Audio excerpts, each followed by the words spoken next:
The disappearance and subsequent death of Caitlyn Markham represent one of the most perplexing and heartbreaking cold cases in recent Ohio history. What began as a seemingly ordinary absence evolved into a decade-long mystery marked by tireless searches, agonizing uncertainty for her family, and ultimately a conviction that, for many, still leaves critical questions unanswered. This is the story of Caitlyn Markham, a vibrant life tragically cut short, and her family's relentless pursuit of truth in the face of profound loss. Caitlyn Markham was born on the 16th of August, 1989, and blossomed in Fairfield, Ohio, a community often perceived as safe and tranquil. She grew up in a loving family alongside her parents and a younger sister, surrounded by a wide circle of friends. Even as a child, Caitlyn possessed a remarkable gift for connecting with people, effortlessly drawing even the shyest children into laughter and play. A truly creative soul, she found joy in singing, drawing, and virtually anything related to art. This innate passion shaped her academic and career path, leading her to enroll in a local university to study graphic design after high school. The summer of 2011 was poised to be a pivotal moment in Caitlyn's life. She was diligently preparing for her final exams and eagerly anticipating a significant move to Colorado with her fiancé, John Carter. The couple had shared a 6-year relationship and had become engaged the year prior, dreaming of building a new life together and marrying after their relocation. However, these dreams were shattered on the morning of the 14th of August, 2011. Caitlyn was scheduled to work a shift at the bridal shop where she held a part-time job. When her loved ones attempted to reach her, she failed to respond to any calls or messages. Her family's concern mounted, prompting them to contact her workplace, only to discover she hadn't shown up. This was highly uncharacteristic for Caitlyn, who was always reliable and communicative. Initially, her family hoped she might simply be occupied elsewhere, unable to respond. Yet, as evening approached with no word, their worry reached a breaking point. Her fiancé, John Carter, decided to visit her apartment after work to check on her. Caitlyn's car was parked outside the small apartment complex she called home. Upon entering the unlocked apartment, John found only her dog inside. There was no sign of Caitlyn, and nothing appeared overtly disturbed to suggest foul play. However, the complete lack of contact throughout the day was deeply alarming to everyone who knew her. Recognizing the seriousness of the situation, John called the police, explaining his fiancée had been out of touch since morning. A patrol officer was dispatched. After searching Caitlyn's apartment, the officer found no signs of forced entry, struggle, or any clear indication of a crime. However, one detail immediately raised suspicion. Caitlyn's keys were inside, along with her wallet and ID. If Caitlyn had left voluntarily, it was highly improbable she would have left these essential items behind or failed to lock the door. John Carter recounted that he had last seen Caitlyn the previous night. They had been at her place with a mutual friend.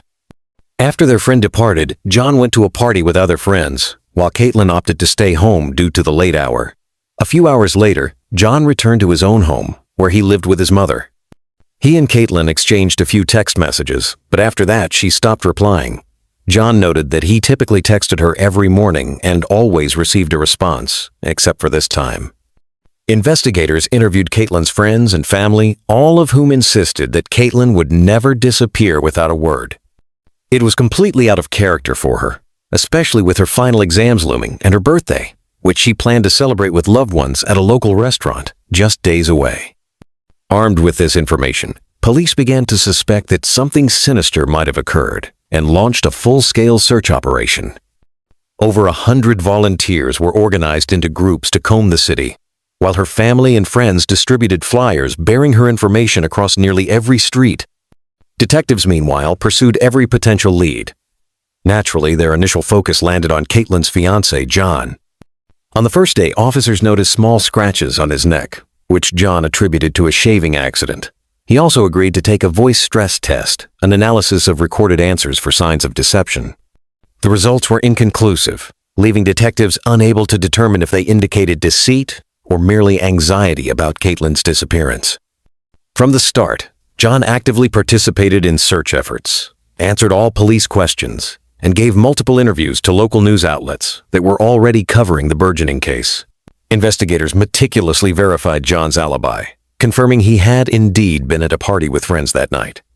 They corroborated his account of returning home afterward and watching a movie on his laptop by reviewing data on his computer. The mutual friend who had visited Caitlyn and John that evening confirmed his presence, stating they had discussed the couple's upcoming move, Caitlyn's exams, and general pleasantries. However, he did note that Caitlyn seemed quieter than usual, spending most of the evening studying, which he assumed was due to stress from her impending exams. Based on this, the likelihood of John's involvement initially seemed slim, and investigators broadened their focus. After obtaining a warrant to track Caitlyn's phone, they discovered it had been turned off at 12:06 a.m. on the 14th of August and showed no subsequent activity. They also noted she had sent John a photo about half an hour earlier, consistent with his account. Despite these efforts, no further traces of Caitlyn were found. The police intensified the search, with even more volunteers joining in the following days as national media began covering her disappearance. Search teams scoured forests, bodies of water, and abandoned buildings, but every effort proved fruitless. Weeks turned into months, and despite the ongoing search, police found no trace of Caitlyn. John continued his active involvement in the search efforts, but as time passed, local whispers began to circulate, suspecting his involvement in his fiance's disappearance. These rumors eventually reached John, who publicly addressed the accusations, stating that his sole focus was bringing Caitlyn home and that he had no time for such allegations. Investigators also publicly stated they had no solid reasons to suspect John, given his verified alibi, his consent to search his home without a warrant, and his consistent cooperation. Still, John admitted the accusations sometimes frustrated him, recalling an instance where a woman, while he was putting up flyers, approached him and commented that most people thought the boyfriend was probably the one who did it, unaware she was speaking to him. The official search for Caitlyn was eventually called off after several months due to the lack of any significant clues. Police decided to shift their focus to investigation, diligently following up on hundreds of tips that poured in as Caitlyn's case gained national attention. The reward for information steadily increased, reaching $50,000 within the first few months. The case remained cold for nearly a year until a rather unexpected twist occurred. Police in Miami arrested a 28-year-old man for assaulting a college student. This seemed unrelated until detectives on Caitlyn's case discovered that this man had been living directly across the street from her apartment complex at the time of her disappearance. Detectives traveled to Miami to question him and establish his whereabouts that night, but after a thorough investigation, they concluded he had no opportunity to commit the crime, and he was ruled out as a suspect. Caitlyn's case remained cold for another year until the 10th of April, 2013. On that day, a man from a small town called Cedar Lake in Indiana, searching for scrap metal along a road near a wooded area, stumbled upon a bundle of black tarp. Upon inspecting it, he made a horrific discovery: human bones. He immediately contacted the police, who sent the remains to a lab for analysis. During a subsequent search of the area, another bag containing only a skull was found. Experts quickly confirmed the remains were human, and using dental records, positively identified the victim as Caitlyn Markham. This confirmed that Caitlyn had been deceased all along, and police were now certain they were dealing with a murder, as someone had dismembered her body and transported it to a neighboring state. The killer had made no attempt to bury the remains, simply leaving them next to a pile of trash. Due to the advanced state of decomposition, forensic experts were unable to uncover any significant clues or determine the precise cause of death. The only notable finding was evidence of a stab wound on one of the arm bones. While the exact cause remained elusive, medical examiners confirmed that it was undoubtedly a homicide. The discovery of the remains in another state complicated the investigation, requiring close collaboration between police forces in Indiana and Ohio. Despite their combined efforts, progress was slow. They did, however, conclude that the body was likely kept elsewhere before being moved to the remote woods, possibly because the killer feared it would be discovered and decided to relocate the remains to a more remote spot. In 2015, Caitlyn's father, frustrated with the perceived lack of progress by local police, decided to hire a private investigator. The investigator conducted his own inquiry, speaking with Caitlyn's relatives and friends, and eventually identified two potential suspects. He shared this information with the police, but their findings were not publicly disclosed. That same year, the reward for information increased to $75,000, yet it still didn't bring investigators any closer to solving the mystery. Caitlyn's father fought tirelessly to have the case transferred from the local police to the county authorities, and by the end of 2015, he finally succeeded. A new team of detectives took over, essentially restarting the investigation from scratch. In 2016, detectives told reporters they had identified a prime suspect whom they believed was responsible for the murder, but they lacked sufficient evidence for an arrest. The suspect's identity was not revealed, and the investigation stalled once again for years. In 2018, police in a town just a few miles from Caitlyn's home discovered the body of another young woman. The circumstances of this crime bore a striking resemblance to Caitlyn's case, prompting investigators to explore a possible connection. They soon identified a suspect named Michael, who had reportedly stalked the victim for weeks before killing her. Detectives began investigating any potential links between Michael and Caitlyn and initially found none. However, they later stumbled upon a surprising detail. In one of Michael's social media photos from a music festival, he was seen standing next to Caitlyn's fiancé, John. When questioned, John confirmed he had met Michael at the festival but claimed they had barely interacted. Despite the intriguing coincidence, investigators couldn't uncover any further connection between Michael and Caitlyn, making it impossible to link him to her murder. The long-awaited breakthrough finally came in 2023. In an unexpected announcement, investigators revealed the first arrest in Caitlyn's case. A man named Jonathan Palmerton was taken into custody. Police informed the media that Jonathan was a close friend of both Caitlyn and her fiancé. Initially, details of the arrest were kept under wraps, but 2 months later, another shocking development occurred. Caitlyn's fiancé, John Carter, was arrested on suspicion of her murder. Only after this did investigators share with the public what their renewed efforts had uncovered. When the case was transferred to the county police, the new team of detectives meticulously re-examined all existing evidence. They immediately found John's behavior suspicious, particularly his 911 call, which they felt sounded rehearsed, almost as if he were reading from a script. They observed the same controlled demeanor in his initial statements to the patrol officer. Next, detectives reviewed recordings of conversations with mutual friends of Caitlyn and John. Many of these friends had shared concerning observations back in 2011.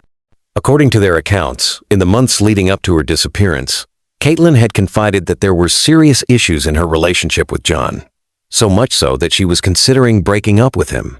She told friends that John had started using drugs, became more aggressive, and was constantly watching disturbing adult content. Another critical aspect of the case emerged from witness statements that had been in police possession since 2011. On the night Caitlyn disappeared, 2 teenagers who had snuck out for a party around 2 a.m. passed by John's mother's house. They observed 2 cars pull up with their headlights off. John then exited one of the cars, briefly entered the house, and quickly returned before getting behind the wheel. Both cars then drove away, still without their lights on. These statements directly contradicted John's alibi, who claimed he had been home watching a movie. Investigators discovered that his alibi relied solely on open tabs related to that movie on his laptop, with no concrete proof that he was actually at home watching it. Thus, John's supposed solid alibi was revealed to be flimsy. Furthermore, on the night Caitlyn disappeared, John's phone had been turned off just 2 minutes before Caitlyn's and remained inactive for 15 hours. John had also deleted several messages he sent to his fiancée that evening, leaving their content a mystery. He initially claimed that Caitlyn hadn't responded to his good morning message, but it was later revealed he never sent such a message. Neighbors also reported hearing noise from Caitlyn's apartment that night, specifically arguing, banging, and then someone quietly repeating the word no. John, however, insisted there was no argument, a claim the original investigative team had strangely overlooked. After reviewing all this information, the detectives concluded that John had been the only serious suspect from the start, but they still needed more evidence. They re-interviewed Caitlyn's friends, leading to a surprising discovery.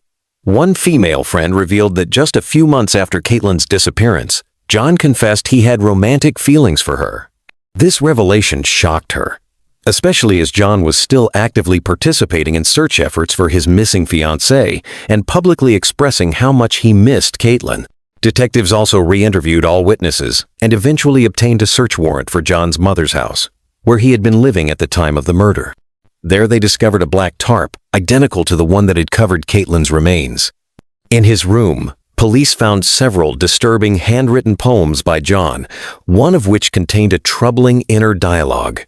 "Deep down, I love her. You have to kill her. But I love her. She has to die."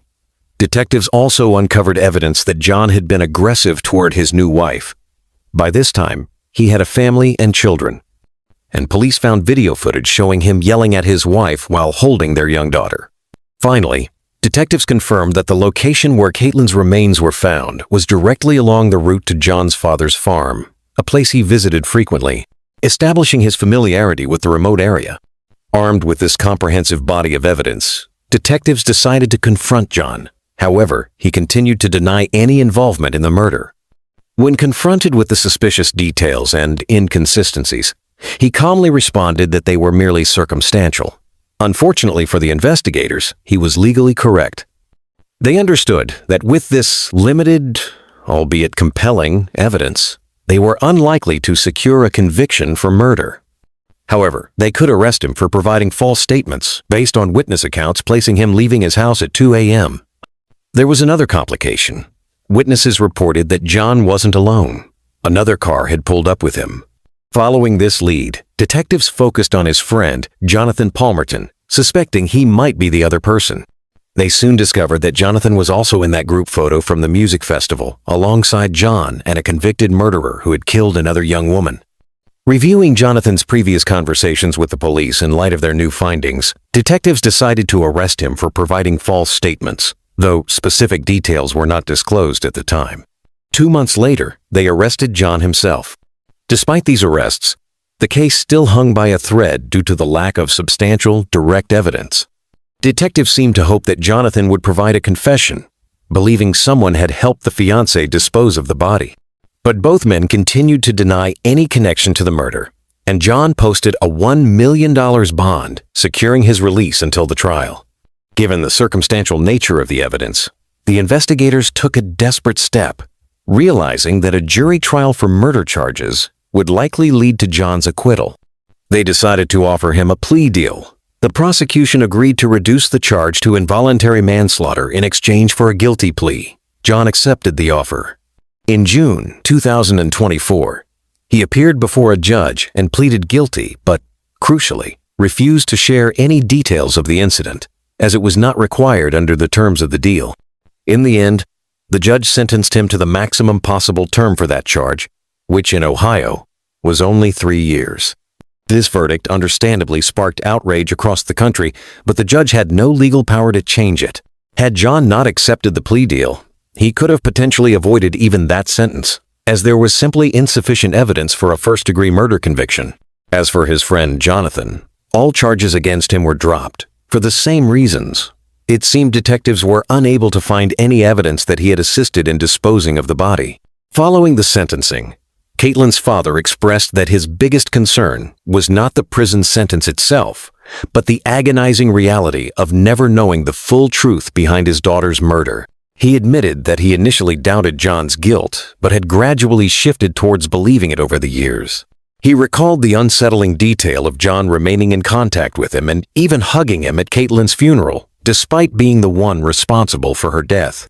Shortly after John was incarcerated, his cellmate contacted the police, claiming John had shared some details about the murder. According to the inmate, there had been an argument that night, and John had lost control, attacking Caitlyn and strangling her. He then panicked and even considered calling the police or staging the scene to make it look like Caitlyn had taken her own life, but ultimately decided to dispose of her body instead.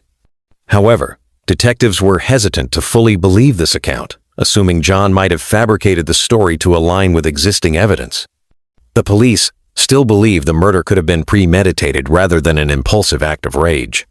One detective who interrogated John was convinced that the man was a psychopath, stating that John stood out among all the criminals he had encountered throughout his career. Despite all the lingering questions and suspicions, there is no legal way to change the sentence, and John Carter will be released in 2027 when he turns 39. Caitlyn's parents have largely given up hope of ever learning the full truth, believing that even if John were to confess now, they would struggle to trust his words. They are left to watch as he serves a minimal sentence behind bars, eventually returning to society where his past actions raise concerns about potential harm to others. Police are also continuing to investigate a possible connection between John, his friend Jonathan, and the man convicted of killing another woman. They do not rule out the possibility that the trio could have bonded over twisted fantasies and shared violent tendencies, but there is no definitive evidence to support this theory yet.